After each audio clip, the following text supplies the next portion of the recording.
Atenção Brasil, atenção mundo, chegou o vozeirão. Vozeirão chegou mais cedo, porque hoje eu estou aqui com um caso sensacional, mais um caso de cura, né? Porque as pessoas chegam aqui com a voz fraca, às vezes tropeçam, o outro é tímido, e eu estou sempre atualizando com casos novos. Agora, casos novos quando o paciente autoriza. Então eu fico aguardando que as pessoas, mostra um caso novo, aí não é assim, né? Tem que o pessoal topar, aparecer, se expor. E eu estou aqui com o Rafael, vou colocar como ele chegou. Não fica triste não, Rafael, já mudou, tá ótimo, peraí. Faremos agora a primeira gravação, como é que é o seu nome todo, hein? Rafael Alves Lourenço. Qual é a sua dificuldade na comunicação? Eu acredito que esteja relacionado com timidez, com insegurança. Acho que tem alguma coisa relacionada com a minha dicção. A minha voz, por exemplo, eu não sei exatamente se o adjetivo é fanho, mas eu acho que tem alguma coisa que, não sei se ela é meio nasalizada, mas enfim. Nasalada, né? Anasalada. Anasalada, eu acho que basicamente é isso, né? Agora, o fundamento disso A voz também, você afina a voz, se de repente você vai falando, vai afinando quando você fala mais alto. Aham. Você sob pressão, qual a tua reação? Você bate boca, reage, fica passivo? Eu Depende do contexto. Eu seguro, mas tem um momento que eu vou explodir. Se for em ambiente profissional, por exemplo, eu seguro. Quando você chegou na faculdade, você era desinibido ou ficava tímido? Não, eu não era desinibido, não. Eu lembro, por exemplo, de situações de apresentar trabalho em que eu tremia durante a apresentação do trabalho, perdia um pouco da voz, enfim, era difícil. Então eu fui me acostumando. Aí, por exemplo, eu estudei música desde pequeno, desde, sei lá, 10 anos, por aí. Estudei violão clássico. Quando eu fui fazer meu primeiro recital, isso aí eu já era mais de adolescente, porque eu fiz, parei, aí voltei, enfim. Não lembro exatamente quantos anos, mas talvez já devia ter 15, 16, por aí. No auditório da escola de música, estava lá tocando uma peça lá, e no meio da música, meus braços ficaram imóveis, duros, eu não conseguia mais, nem braços e dedos, eu não conseguia tocar mais nada, né? Em razão da timidez, inseguro. O Rafael, se apresenta aí, você está onde, qual cidade? Boa noite, eu sou o Rafael, eu estou falando de Brasília, do Distrito Federal, e estou fazendo o tratamento do Simon aproximadamente, daqui a pouco completa um ano. E você chegou aqui, como é? Você era tímido? Explica para eles o que você veio me procurar. Você é advogado? Isso, eu sentia que a minha maneira de falar, a dicção, o timbre da voz, ele era anasalado, não tinha potência, eu sentia que tinha algo que ficava meio que assim fino, enfim, o que acabava me gerando insegurança, né? E timidez também, então foi um conjunto de fatores Você que dormiu me na levaram a cama dos teus procurar. pais? Você dormiu na cama dos teus pais também? Não. Porque eu, fa, eu, Que eu faço tenho uma, recordação, não. eu faço uma campanha aqui grande, porque a maioria aqui dorme no carro do papai e da mamãe. Até 10 anos, 15 anos. Aí Não, fica, não, isso não aí aconteceu fica com comigo, a não. pilha fraca, com a voz fraca. É muito engraçado isso. Você atua em que área lá em Brasília? O que você faz? Eu sou servidor público.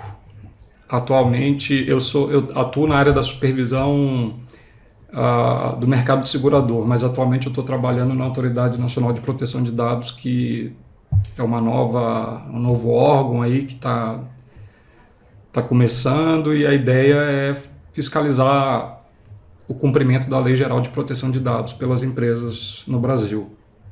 Mas isso é tão falho, caramba. Poxa, que roubam de dados aí. É uma loucura. Por isso que criaram a autoridade, exatamente, para poder ter uma resposta, né, do poder público sobre as ações das empresas, para que protejam os dados de uma maneira efetiva. Mas, Né, por exemplo, ou que tratem dos incidentes que aconteçam de uma maneira que possa mitigar os resultados. mas, por exemplo, assim, se você. Porque as pessoas são atrevidas, né? Você vai. Aí chega, o banco soltou, roubaram os dados do banco, roubaram o dado não sei da onde. É o dia inteiro isso que a gente fica ouvindo, né? Até do grande Facebook, não sei da onde, toda hora tem um escândalo de hacker invadindo, né? Qual o controle que você vai ter em cima do hacker? Não tem condição. Na realidade, a atuação vai ser mais.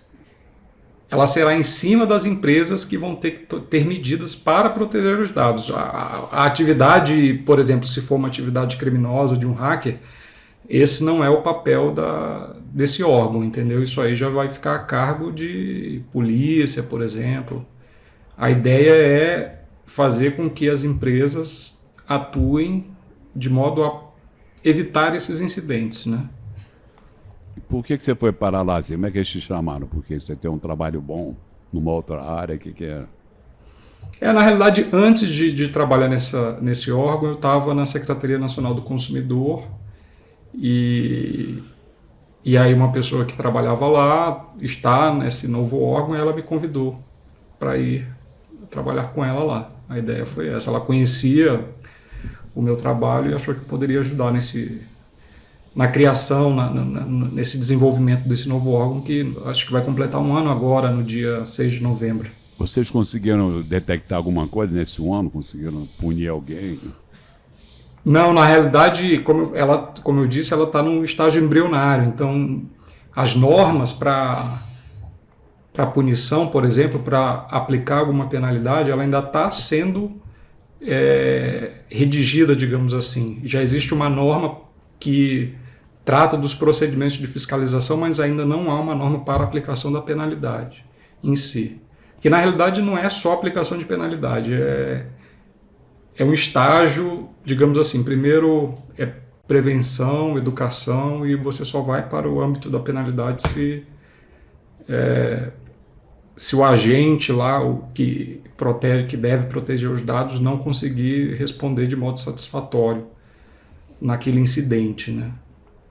Porque esse negócio também do telefone é impressionante. Os caras dando maior trambique aí, eles entram no telefone da minha mulher. Oi, mãe, manda o dinheiro aqui que eu esqueci. Eu tenho 7 filhos. Ela todo dia recebe um picareta, pega a foto dos meus filhos. Aí ela tem a voz grave, ela fica, perdeu. Ela faz assim. Aí o cara, ela é muito engraçada. Que ela já está conseguindo captar no início. Ela teve um filho que aí ele várias vezes mandaram. Oi, mãe, poxa, eu perdi o telefone, eu estou precisando fazer um depósito, não estou conseguindo. O pessoal aplicando golpe, né? Tá falando? O dia inteiro, rapaz. Aí tem um cara até que falou para ela assim, olha, hoje já consegui 5 golpes, não tem problema que você não caiu. Alguém vai cair, pode deixar aqui. O cara falando assim para minha mulher. Ó, cara de pau, né? Aí eu falei, meu Deus do céu. Ontem uma mulher botou 200 mil na conta de um cara. Eu falei, meu Deus do céu. Uma velha, uma senhora de quase 80 anos. O cara com o maior papo, maior lábia em cima dela, ela acreditando. Aí mandou 200 mil. Entendeu? Então, tem, não sei se é ingenuidade, mas sempre tem alguém que acaba caindo nesse tipo de golpe, né? Você, com a tua família, assim, eles viram a tua mudança da tua voz, da tua fala, eles comentaram alguma coisa? Ué, você está falando mais alto, mais firme? Não, logo no início eles perceberam, né, quando eu comecei, mas presencialmente eu ainda não estive com eles. Eu ainda irei este ano lá para eles verificarem, mas já houve comentário da minha mãe, do meu irmão, quando eu passava algum áudio pelo WhatsApp, por exemplo. Espera só um minutinho, o Eduardo Alves. Você já viu os vídeos de casos de cura nos meus canais aqui? Tem até no TikTok hoje, que é boas falas do canal. Porque o valor do tratamento vai depender do teu grau de gagueira. Eu fecho um pacote. A primeira consulta ela tem valor de R$700 a partir de 15 anos de idade. Aí eu vou calcular o número de atendimentos, fecho um pacote, e aqui é um clube que depois que você acaba a carga horária, você prossegue na manutenção. E na gagueira, o mais importante é assim, no início você tem atendimentos individuais, comigo e com uma filha minha, você tem que enviar gravações diárias do meu celular pessoal com exercícios que já estão gravados no material que você vai adquirir. E depois você passa a frequentar as aulas de oratória sob pressão, que tem 12 aulas por semana para você frequentar. De manhã, de tarde, de noite. Essa carga horária que eu vou estipular, ela vai acabar muito rápido, porque tem 48 aulas de oratória por mês que você pode entrar à vontade. Agora o importante é o clube. Você fica aqui o resto da vida, você só paga no início e acabou. E você, quando chega na sala de aula, encontra pacientes no ano 2000, 2002, 2004, participando porque eles moram sozinhos, trabalham com funções que eu não falo. Então eles gostam de ficar aqui. E eu preciso deles, porque eles são chatos, porque eles são os provocadores, né? Aí eu começo a bater boca, a discutir, a atropelar. Entendeu? Então, assim, é uma coisa muito completa, né? Agora, aqui é uma classe social AB, a maioria que está aqui, que frequenta o curso, são profissionais liberais, são pessoas de várias áreas, tem pessoal de startup, tem pessoal de...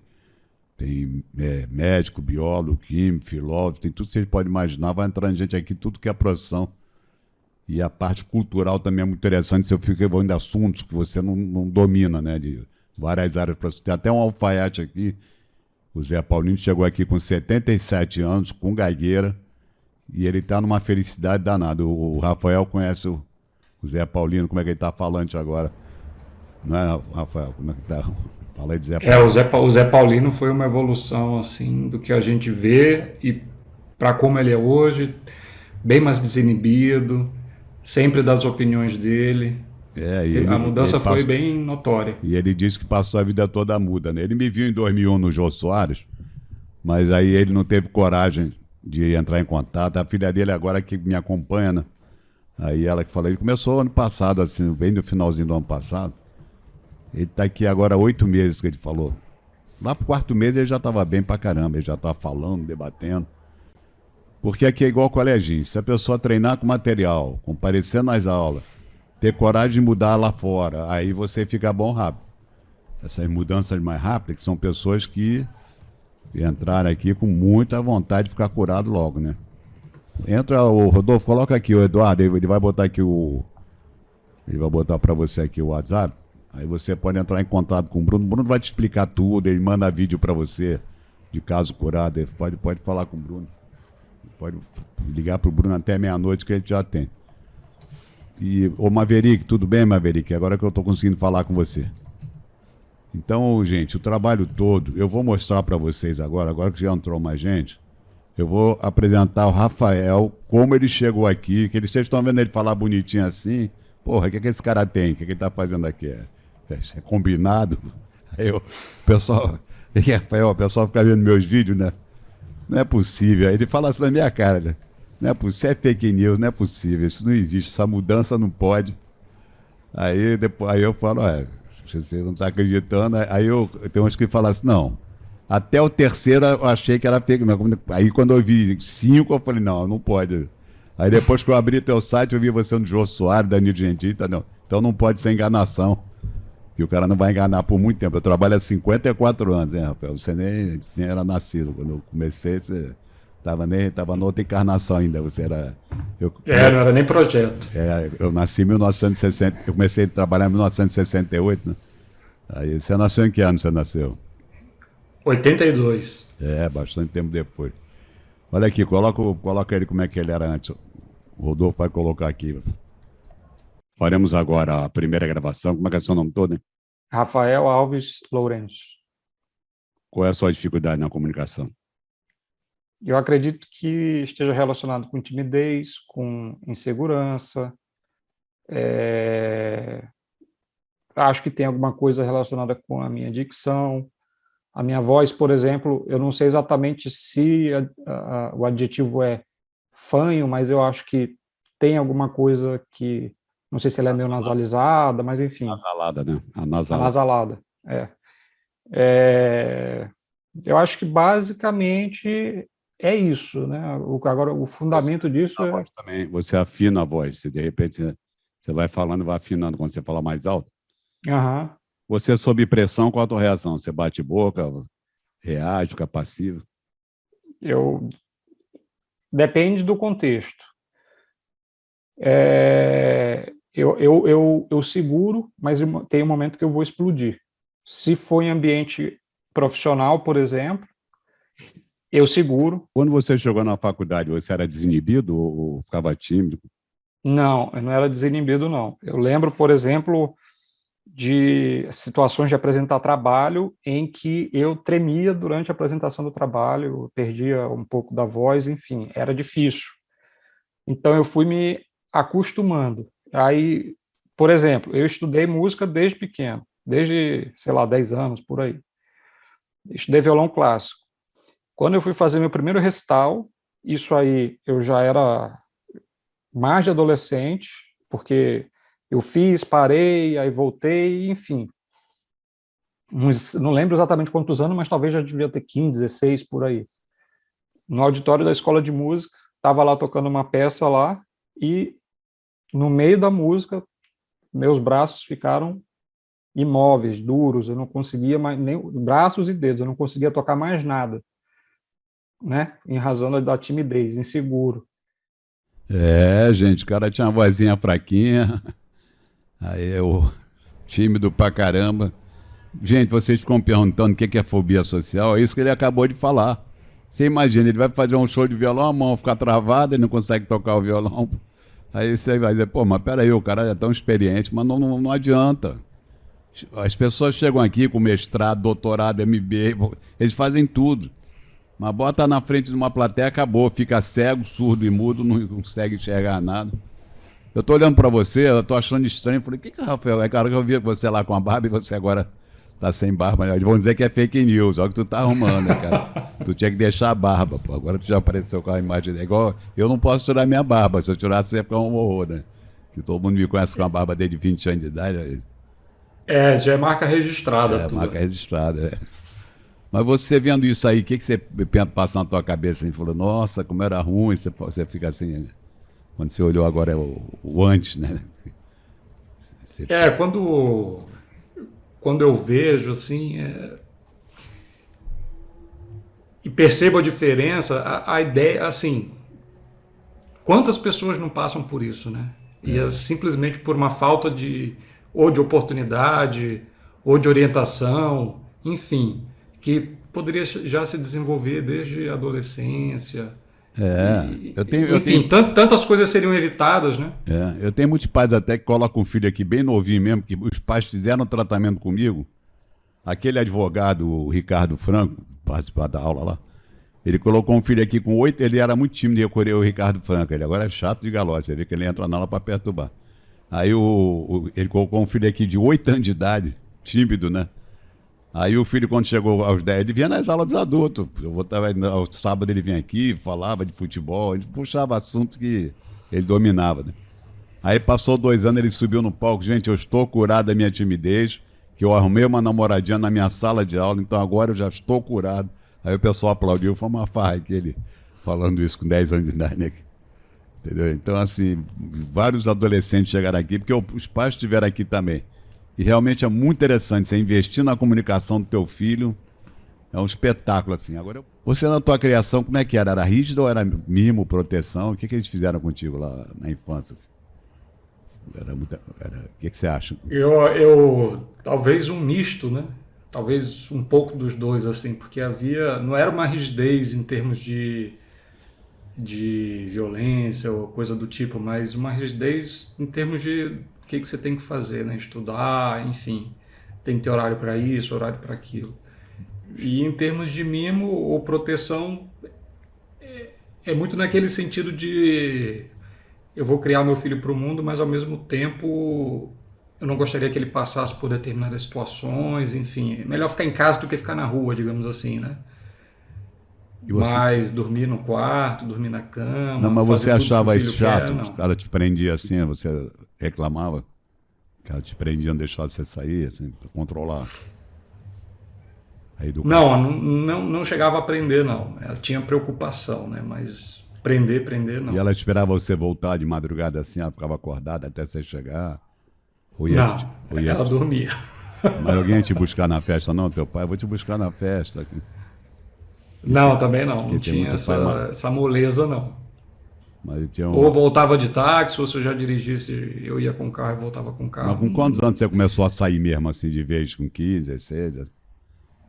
Eu acho que talvez com uns 16 anos, talvez. Com mais frequência, digamos assim. Mas não tanta frequência, mas eu acho que foi nessa idade, talvez. Você nasceu onde? Que cidade você nasceu? Eu nasci em Salvador, da Bahia. E aí foi criado lá? Fui criado em São Luís, do Maranhão. Isso aí. Porra, caramba, Salvador da Bahia, Maranhão, pô. O que houve aí com a tua família? Eles são ciganos? Como é que é? Não são ciganos, mas, enfim, a história acabou sendo assim. Meu pai era de Santos, São Paulo, minha mãe Uberlândia, Minas Gerais. E aí meu pai era industriário, ele trabalhou no polo, em Cubatão, eu acredito, no polo industrial. Cubatão, aí houve um momento em que ele arrumou um emprego no polo petroquímico de Camaçari. E aí foi por isso que a família se mudou para lá. Ah, legal. Eu estive no Maranhão lá dando curso para 40 prefeitos de várias cidades do Maranhão, e fui lá também para tratar o ministro Edson Lobão, que ele, quando tinha campanha política, ele perdia a voz de emoção, né? Aí me chamou lá para recuperar a voz dele. Eu já fui 2 vezes lá.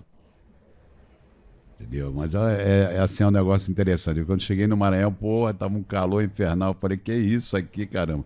Você anda no meio da rua, parece que você tá dentro de uma sauna.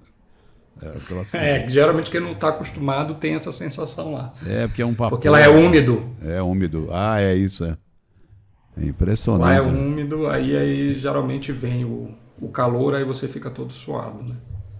Você fica percebendo agora as pessoas que falam mal em volta de você? Você começou a perceber, pô, aquele cara ali fala mal, o outro fala mal. Essa percepção aumentou. Essa percepção de prestar atenção em como as pessoas se expressam, como é que é a voz de determinada pessoa. É nesse sentido que você está falando? Fica prestando atenção na fala dos colegas. Exatamente. E quando você chegou assim com os teus amigos, você começou a falar mais grosso, mais forte, alguém perguntou se estava acontecendo alguma coisa, será que tem uma coisa estranha aí? Que teve uma cobrança assim de... Olha, para ser sincero, depois que eu voltei do curso, né? Porque lá, enquanto eu estava lá no curso, não havia, eu acho que essa percepção. Conversava pouco com os outros colegas estudantes.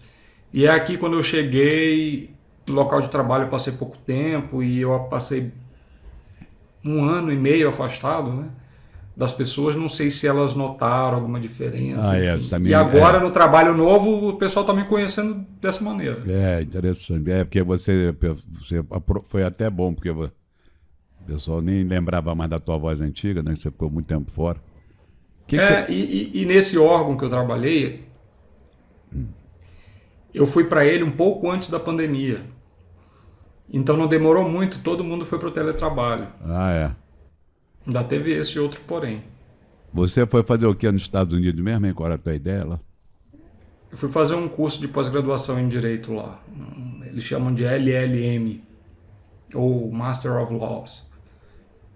E o que você achou? Valeu a pena?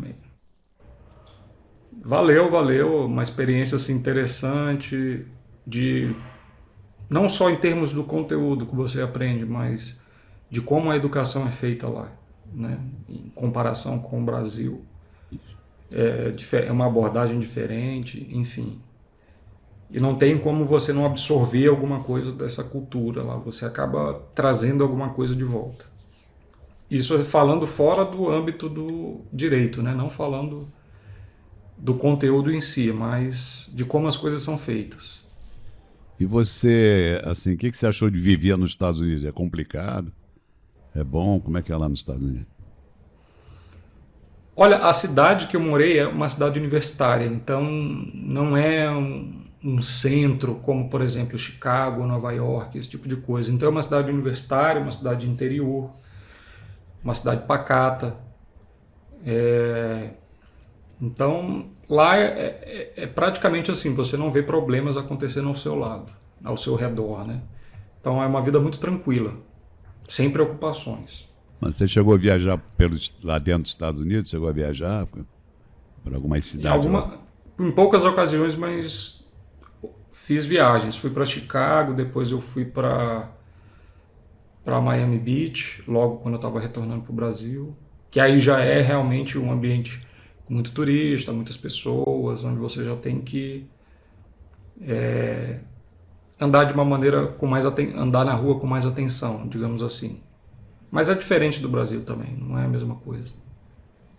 E você viveria fora do Brasil? Você pensa, vou morar em outro país? Ou você já passou isso na tua cabeça, sair daqui ou não? Ou você já passou sim pela minha cabeça. Mas não é uma decisão tão simples, né? Em razão de questão econômica, como é que você vai viver lá como imigrante, não é a mesma coisa que ser um nacional do seu próprio país. Então, acredito que a porta de entrada no mercado de trabalho é mais difícil, digamos assim. Gente, uma coisa muito interessante que eu mudei um pouco aqui no tratamento, ele trouxe a esposa dele para fazer o tratamento junto com ele, porque ela também é muito tímida, né? Aí eles ficaram aqui juntos. Ele é que um vinha numa aula, outro vinha na outra aula, porque como tem 12 aulas por semana, dá para dividir. E algumas vinham comparecer junto, que também não tinha problema nenhum. Porque nós estamos uma parte didática do curso, que é muito interessante, que não tem problema estar um casal junto. Então, quando tem um negócio mais agressivo, bate-boca, aí já complica botar os dois na mesma sala. E muita gente chegava aqui e se aproveitava, quando o curso era bem porrada terapia mesmo, aí se aproveitava para criticar a mulher criticar o homem, porra, metia o pau. Você começou como? Advogando ou já foi para concurso? Não, já comecei desde quando eu me formei, eu já parti para estudar para concurso lá em São Luís. Então eu passei no meu primeiro concurso foi em 2004. Aí depois, em 2006, eu já passei para outro. E em 2010 eu passei para o qual eu sou vinculado hoje. Sempre fui servidor público. Aí nesse caminho eu me formei em Direito, aí passei na prova da OAB, enfim. Mas você nunca pensou em ser juiz, promotor, isso não? Já pensei, mas não sei se seria minha vocação. Já pensei nisso porque era formado em Direito e como eu estava no mundo do concurso público, eu acho que é natural pensar, né? Ir para um cargo da área jurídica, enfim. Mas acabei não optando por ir por esse caminho. Mas todos os concursos você foi trabalhar neles ou não? Só fez uma experiência? Como assim? Não entendi. Depois que você passava no concurso, você trabalhava naquela função, só ia lá para fazer uma experiência, se passava ou não passava? Esse concurso... Não, teve alguns concursos que eu passei, por exemplo, que eu não tomei posse no cargo. É isso que eu estou falando, né? Não, teve alguns que eu passei e não tomei posse, porque foram na mesma época, por exemplo, tinham 3 resultados e eu poderia escolher um, por exemplo. Você nunca fez prova oral em concurso, não, na área jurídica? Não. Você tinha medo disso? Falou, pô, se eu fizer prova oral, como é que vai ser? Eu sou tímido. Tinha, eu pensava sobre isso. Quando era mais novo, quando eu ainda pensava, antes desse concurso do cargo que eu ocupo agora, eu pensava nisso, quando eu ainda pensava em fazer carreira jurídica, pô, mas tem prova oral, enfim, como é que eu vou lidar com essa situação se eu chegar nessa fase, enfim. Talvez isso, inclusive, fosse um fator psicológico que me fizesse a pensar para não fazer a prova. Você sabe que eu tenho uma juíza federal aqui, a Simone Bretas, que é esposa do Marcelo Breta, aquele juiz federal que prendeu várias pessoas. Aí ela chegou aqui toda tímida, com a voz fininha. Ela chorava aqui no palco, cara, não tinha lá o presencial. A gente batia, ela... Aí eu fui preparando ela para a prova oral, né? Mudei a voz dela. Aí a mãe dela veio com ela, eu disse, não, senhora, nunca mais vem aqui. Aí o último lance que eu consegui fazer ela parar de chorar, ela era muito bonita, sabe? Tinha um visual muito bonito. Aí o cara falou, morrer de pena. Ah, coitada. Aí eu falei, senta lá atrás, vai chorar lá sozinha. Eu fiz assim na hora, né?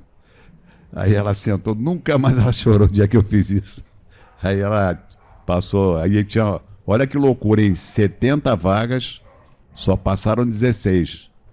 E eu falei para ela, não responde perguntas que não estão no ponto sorteado. Porque eles sorteiam 2 pontos um dia antes, no último dia 1 ponto só. Se não fizeram 3 perguntas que não estavam nos pontos. Não estava no ponto. Ela falou, eu não vou responder não. Aí eles começam a brigar entre eles, o desembargador, colega, você está fazendo pergunta que não está no ponto, aí faz assim para encenar, né? E aí, aí eles torturam as pessoas. Aí tem uma outra aqui também que ela chegou, ela passou lá em São Paulo, né? Aí tinha que conversar lá com o desembargador, um juiz, para saber que ela era carioca, como é que ela estava em São Paulo. Aí, porra, ela disse que os caras partiram para cima dela. Você não vai ficar aqui não, sua mentirosa. Você é carioca não quer sair do Rio de Janeiro, não. O que você veio fazer aqui em São Paulo? Não é melhor se desistir desse concurso. Aí ela, treinada aqui por mim, não, estou tranquilo, eu estou acostumado a morar em vários lugares do Brasil, você pode ficar tranquilo. Ela disse que no Sabalão, depois ela disse, se não fosse o teu curso, eu ia chorar. Eu ia chorar. Aí eu falei, pô, tá vendo como é que é bom aprender a bater, apanhar aqui e bater? Ó, o Henrique Duran tá falando aqui, eu vou mostrar agora, mais uma vez, como a gravação dele quando ele chegou, com a voz anasalada, tímido, a voz fraca. Então vocês vão ver aí a fobia social. As pessoas, o que é fobia social? É o caso dele. Ele passou em vários concursos públicos na área jurídica aí, para concurso para órgão do governo, mas quando ele abria a boca estragava tudo. A prova era só escrita, não era oral. Aí ele deu um show, mas falando ele não ia passar mesmo. Pode soltar aí, Rodolfo, como ele chegou. Ó. Faremos agora a primeira gravação. Como é que é o seu nome todo? Hein? Rafael Alves Lourenço. Qual é a sua dificuldade na comunicação? Eu acredito que esteja relacionado com timidez, com insegurança. Acho que tem alguma coisa relacionada com a minha dicção. A minha voz, por exemplo, eu não sei exatamente se o adjetivo é fanho, mas eu acho que tem alguma coisa que... Não sei se ela é meio nasalizada, mas enfim. Nasalada, né? Anasalada, eu acho que basicamente é isso, né? Agora, o fundamento disso é... Voz também, você afina a voz, se de repente você vai falando e vai afinando quando você fala mais alto. Você, sob pressão, qual a tua reação? Você bate boca, reage, fica passivo? Depende do contexto. Eu seguro, mas tem um momento que eu vou explodir. Se for em ambiente profissional, por exemplo, eu seguro. Quando você chegou na faculdade, você era desinibido ou ficava tímido? Não, eu não era desinibido, não. Eu lembro, por exemplo, de situações de apresentar trabalho em que eu tremia durante a apresentação do trabalho, perdia um pouco da voz, enfim, era difícil. Então eu fui me acostumando. Aí, por exemplo, eu estudei música desde pequeno, desde, sei lá, 10 anos, por aí. Estudei violão clássico.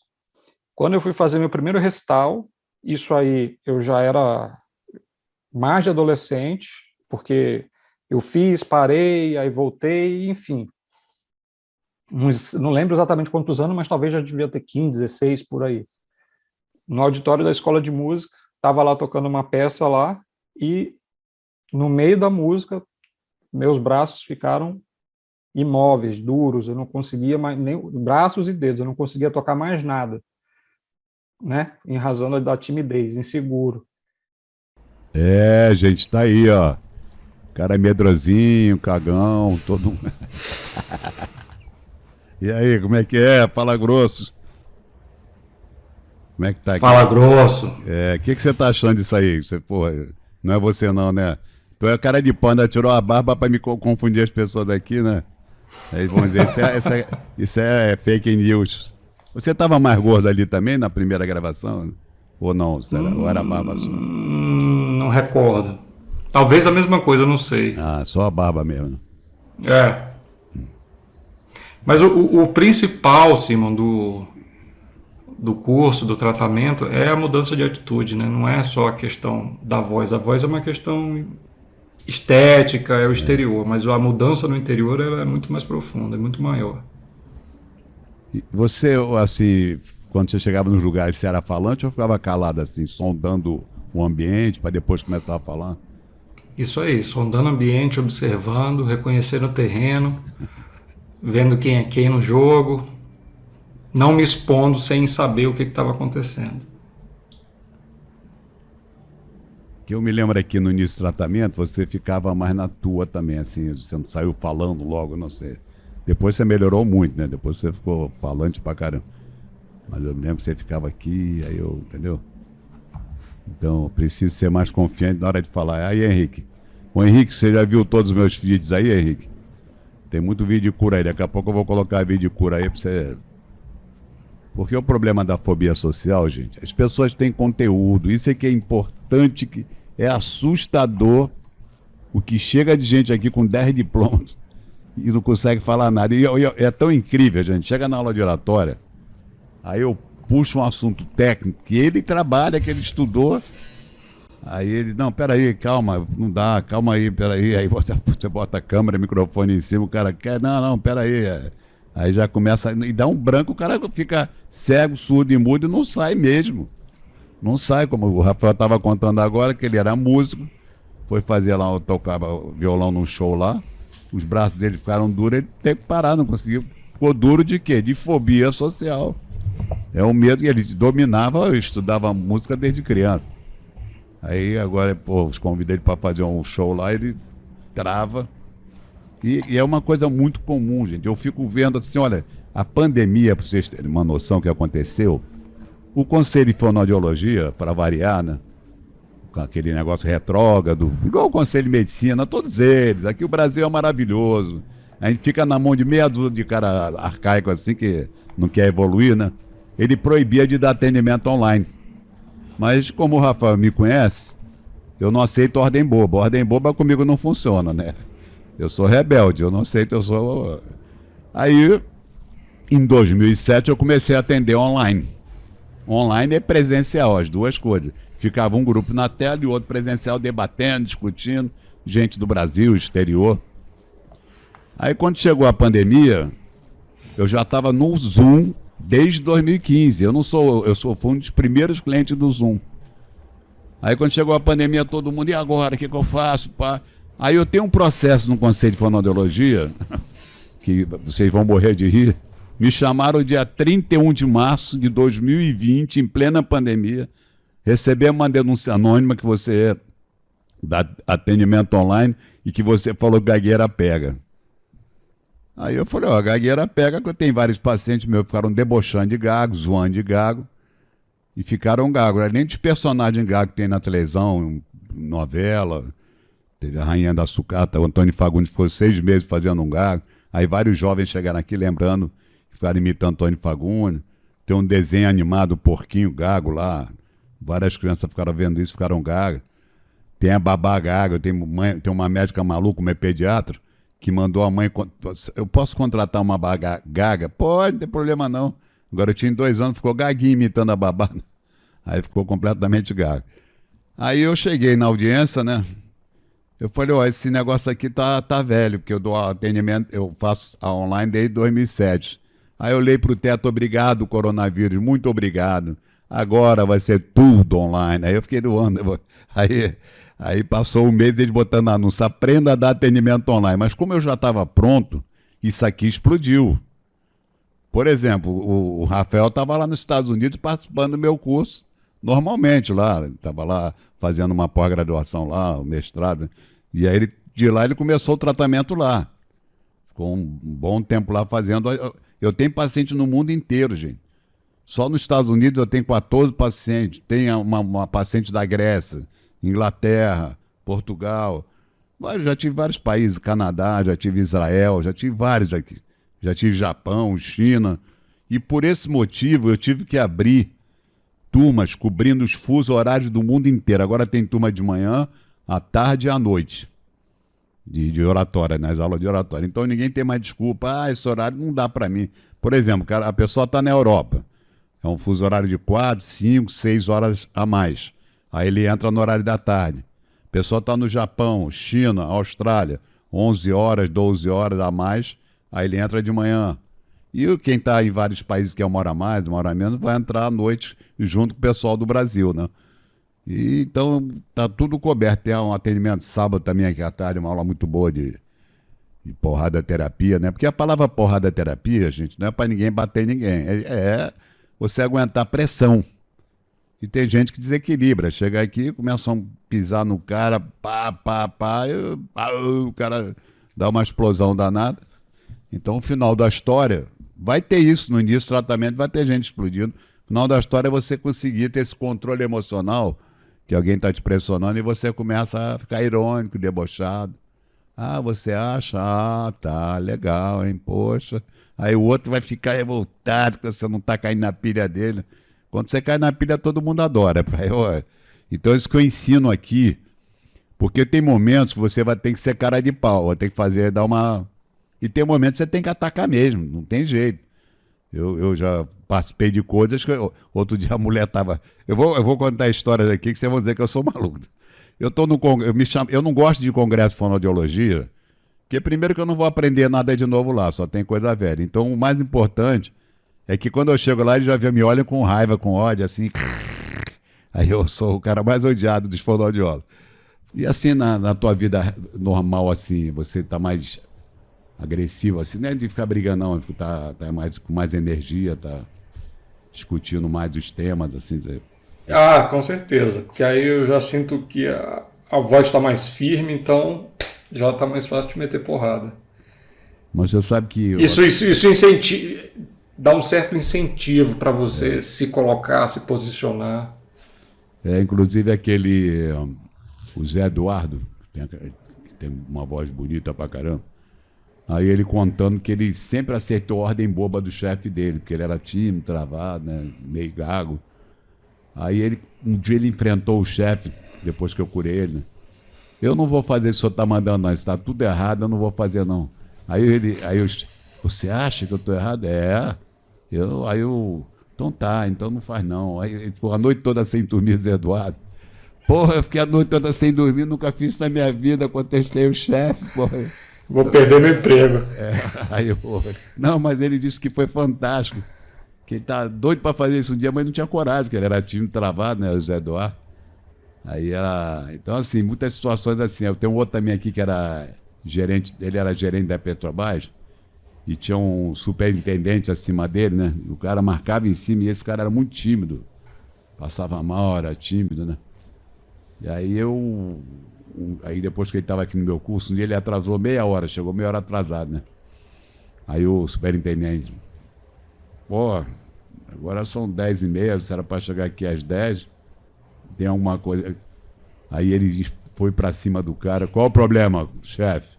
Tem algum problema eu chegar meia hora atrasado? Você já não sabe que eu vou ficar meia hora depois? Não, desculpa, não tem problema nenhum, não. Aí ele ficou a noite toda sem dormir. Cara, eu nunca fiz isso na minha vida. Eu fiquei a noite toda sem dormir de felicidade, que, porra, eu enfrentei meu chefe, porra. Eu nunca tive coragem para fazer isso, né? Então é muito interessante, né? Como é que a cabeça das pessoas funciona com hierarquia. Aí eu fui dar um curso no Exército para desmoralizar os militares. Me chamaram para isso. Porque cada aquele negócio da hierarquia de militares, aí um tinha medo do outro, um falava com o outro, o coronel, o major, o capitão. Aí tinha aquela hierarquia lá. E ficava uma situação pesada entre eles, né? Aí me chamaram porque eles viram meu método da porrada terapia e pediam para dar um curso lá para quebrar essa barreira da hierarquia, né? Aí eu fazia uma peça de teatro, aí eu botei o coronel fazer um papel de gay, o outro fazia um papel do filho, do pai do gay. E o que eu botei para fazer o gay deu um show tão grande, né? O coronel ficou revoltado. Eu não admito ter um filho viado, porra. Tá pensando que, papai, mas fica todo mundo atrás de mim fazendo fila no Maracanã, lá no banheiro. Aí o cara desmonhecou, o cara ficou revoltado, coronel. Aí um dia chegou lá o militar de alta patente para mim, antes de começar a aula, né, no ano seguinte. Olha, eu sei que você faz peça de teatro, mas não vou permitir que você faça isso com a gente aqui. Você fica debochando da gente. Falei, tá bom, não tem problema não. Aí quando começou a aula, você é o gay, ele é o pai do gay. Aí ele ficou me olhando assim, né? Qual é a força máxima aqui dentro dessa sala? É o professor. Então, se eu calem a boca, quem ficar me contestando aqui, cala a boca, que quem manda aqui é o professor. Alguns ficaram até rindo quando eu falei isso, né? Aí, quando acabava o curso, depois de um mês, era uma aula por semana, aí eles queriam um cara fazer um discurso. Você desmoralizou os militares aqui no Exército, mas nós queremos te agradecer, que o ambiente ficou tão alegre, tão feliz. Aí, quando eu cheguei lá, no primeiro dia, eu fui subir numa escada, eu não sabia onde era a minha sala, aí eu fui subir numa escada, caí na sala de um general que era o comandante da unidade, né?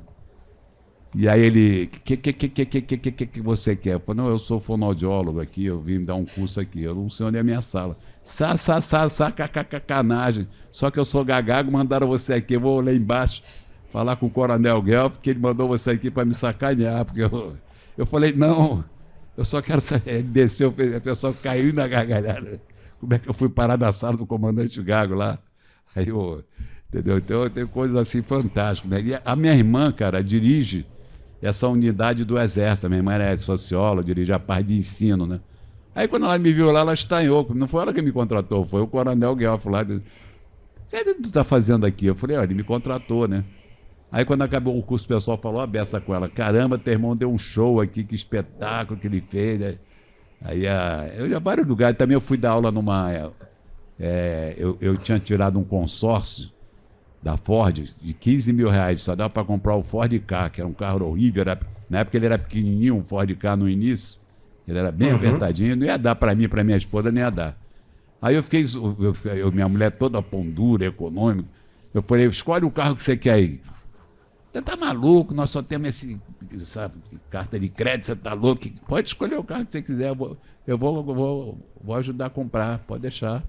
Aí eu me lembrei que o filho do dono foi lá no meu curso e não fechou o contrato do tratamento na época. Eu falei, cara, eu quero comprar um carro melhor, então vamos fazer uma permuta, eu te dou a carta de crédito, 15 mil, eu quero um carro melhor aqui, teu aqui. Ah, mas eu não posso, porque aqui tem 3 sócios. Aí eu fiquei pensando, eu falei, faz assim, quantos vendedores você tem? Eu tenho 35 vendedores. Então você faz o seguinte, eu vou te cobrar... Aí eu peguei os cortes Zetec X com a mala maior, um carro muito bom até. E eu queria pegar um Mondeo e minha mulher não deixou.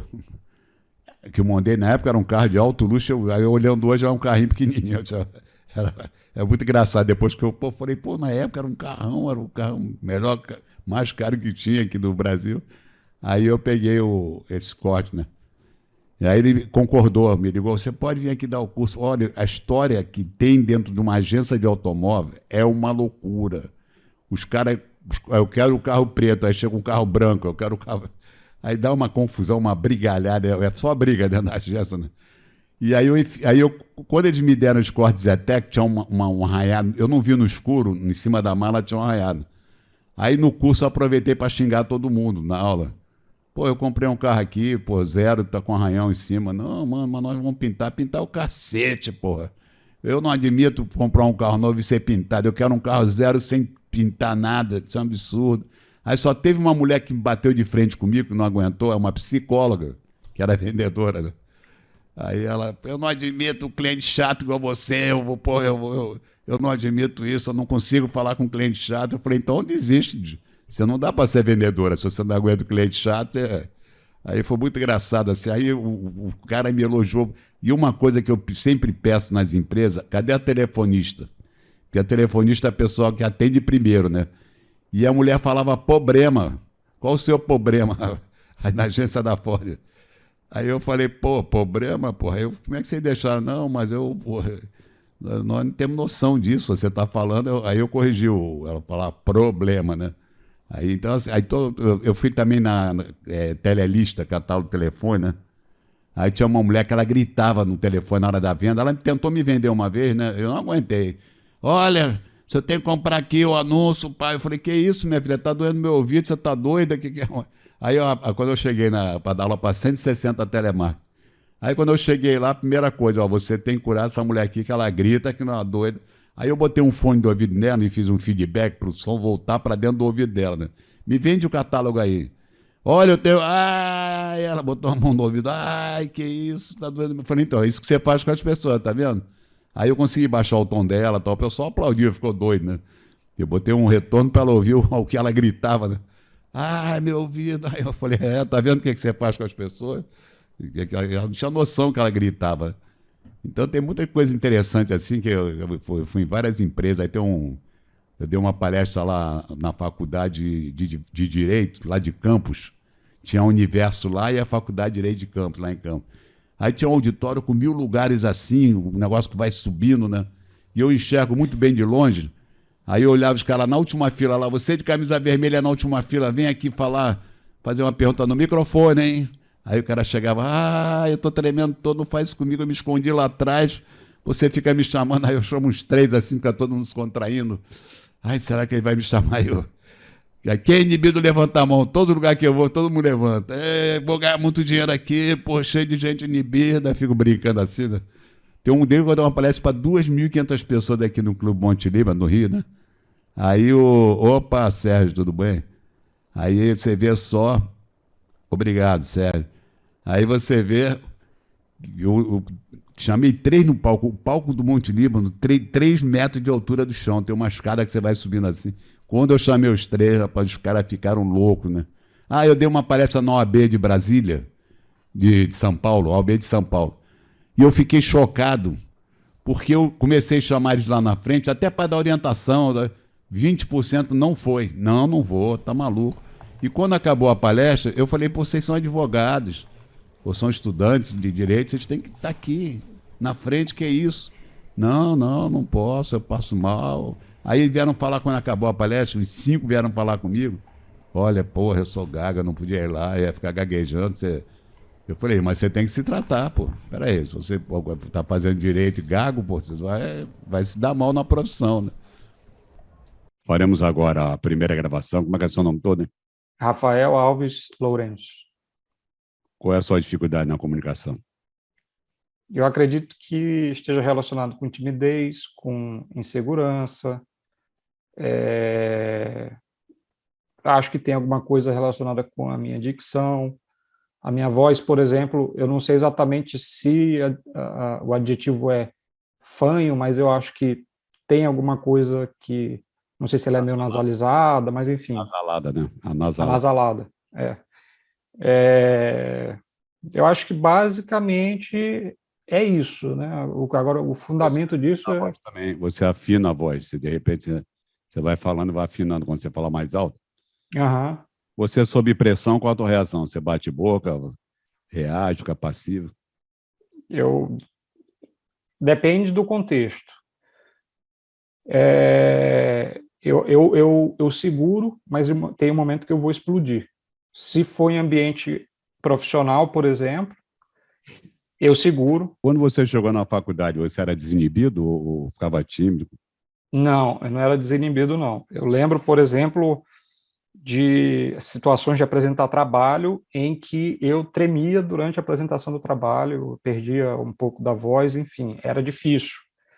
Então eu fui me acostumando. Aí, por exemplo, eu estudei música desde pequeno, desde, sei lá, 10 anos, por aí. Estudei violão clássico. Quando eu fui fazer meu primeiro recital, isso aí eu já era mais de adolescente, porque eu fiz, parei, aí voltei, enfim.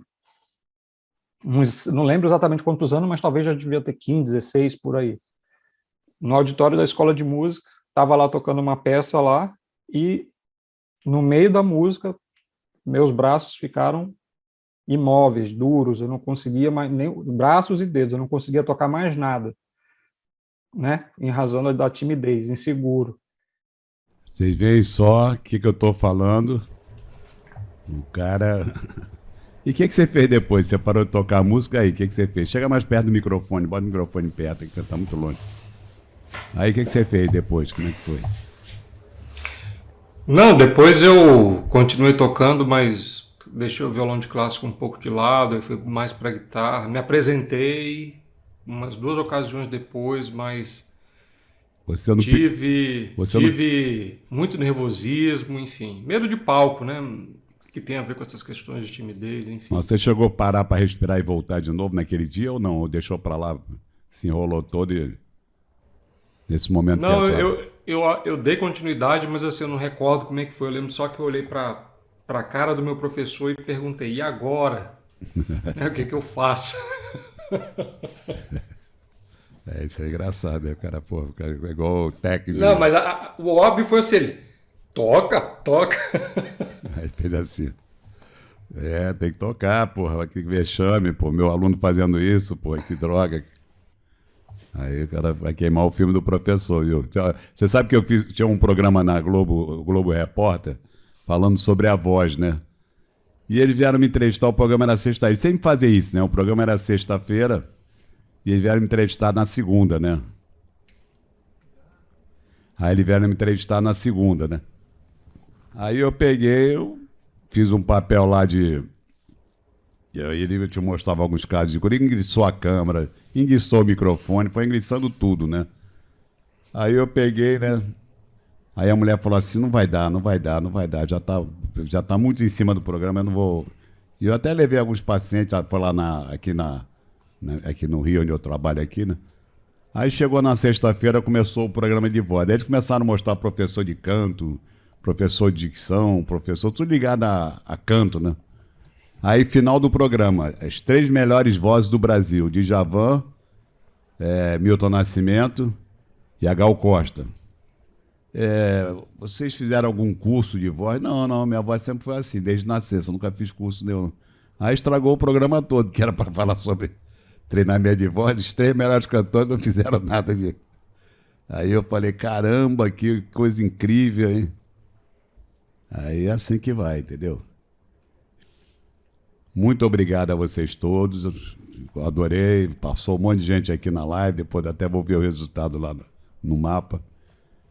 E o Rafael teve muita paciência. Rafael, você tá agora você vai pegar agora, vai botar roupa de padre na próxima aula para ficar bonzinho. Você tá muito ruim, você tá muito mal. Vou mudar o personagem. O Rafael é o Bolsonaro do curso, o Rafael. Ele fica aqui, ele é muito bom, Rafael, gostei. Você tem um bom professor aí. Ele fica aqui, pai, e as pessoas caem na pilha. Não tem que cair na pilha, gente. É isso que eu falo. Quando você pegar o cara chato, você não tem que cair na pilha. É isso que eu estou falando para você. Aí o cara percebe que as pessoas são fracas, ele se aproveita, né? O provocador é assim, quando ele vê que o cara tá fraco, ele bate mais ainda para crescer e o outro tá lá todo indo, não, você vai ver, fica só ameaçando e não faz nada, né? Não consegue conversar com o provocador, né? Então você tá provocando, você acha, tá, legal. Aí o cara para, né? Porque ele vai ver que não tá dando certo a provocação, mas é muito bom, tá certo mesmo. Depois você vai parando as arestas. Pô, muito obrigado aí pela colaboração aqui, porque realmente é um sufoco para você implantar um método novo com resultado, então não é brincadeira não. Quando os pacientes topam aparecer aqui, é uma festa aqui. Pode se despedir aí também você, tá? Bom, boa noite a todos, obrigado Cima pela oportunidade, obrigado Rodolfo. Você nunca imaginou fazer uma live de 3 horas, você nunca imaginou isso não, né?